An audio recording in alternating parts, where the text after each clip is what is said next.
কিন্তু আমরা যে গুঞ্জনটির কথা বলছিলাম যে একসময় আমরা নিশ্চিত ছিলাম যে আপনিও আসলে সরকার থেকে পদত্যাগ করে নতুন দলে অন্তর্ভুক্ত হতে যাচ্ছেন, এমন কোনো সম্ভাবনা ভবিষ্যতে আছে কি?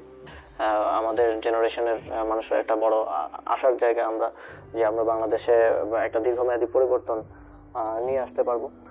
সেই জায়গা থেকে এবং আমার পূর্ববর্তী প্রায় 6-7 বছর ছাত্র রাজনীতির সাথে যুক্ত থাকার একটা অভিজ্ঞতা আছে, সেই জায়গা থেকে হয়তো সরকারের দায়িত্ব পালন করার পর আমি রাজনীতিতে যুক্ত হব। তবে কোন রাজনীতিতে যুক্ত হব সেটা আমি তখন ডিসাইড করব।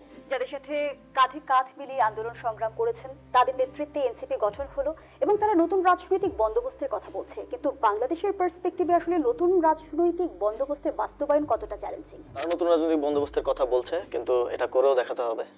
কারণ নতুন রাজনৈতিক বন্দোবস্ত বলতে যেটা তারা বলছেন এবং যেটা আমরা বুঝি, যেই ফ্যাসিবাদী সেটেলমেন্ট দীর্ঘ সময় করা হয়েছে সেটা ভেঙে নতুন একটা সেটেলমেন্ট করা, যেটার দেশের প্রত্যেকটা জায়গায় সামাজিক, সাংস্কৃতিক, রাজনৈতিক সকল ক্ষেত্রে এবং ব্যবসায়িক ক্ষেত্রেও ফ্যাসিবাদের সময় তারা কোন ব্যবসায়ীদেরকে আসলে ফ্যাসিলিটেট করেছে, তারা যারা হচ্ছে দেশের অর্থ দেশের বাইরে পাচার করেছে তাদেরকে আওয়ামী লীগ বেশি ফ্যাসিলিটেট করেছে।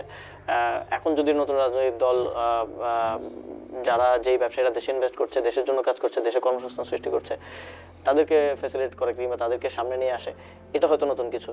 এবং বাংলাদেশে রাজনৈতিক দলগুলোর প্র্যাকটিস কি, তাদের যে ফাইন্যান্সিয়াল পলিসি, যে তাদের লোকাল নেতৃবৃন্দ অনেকটা চাঁদার টাকার উপরে ভরসা করে চলে, কিংবা কোনো একটা বাজারের ইজারা কিংবা কোনো একটা অফিসে হুমকি দিয়ে চাঁদা আদায় করা, এটাই মূলত ফাইন্যান্সটা হয় বাংলাদেশে। মানে প্র্যাকটিসটা এটা আমাদের সময় আমরা দেখেছি এবং এখনো আমরা দেখছি, কিংবা বিগত 50-55 বছর আমরা দেখেছি।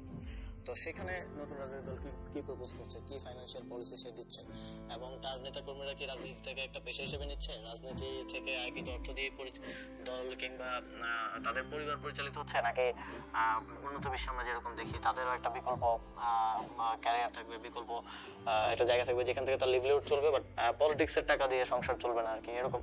তো এখানে ফাইন্যান্সিয়াল পলিসি তারা কি প্রপোজ করছে, কি দেশকে দিচ্ছে, সেখানে আসলে নতুন রাজনৈতিক বন্দোবস্তটা নিহিত আছে।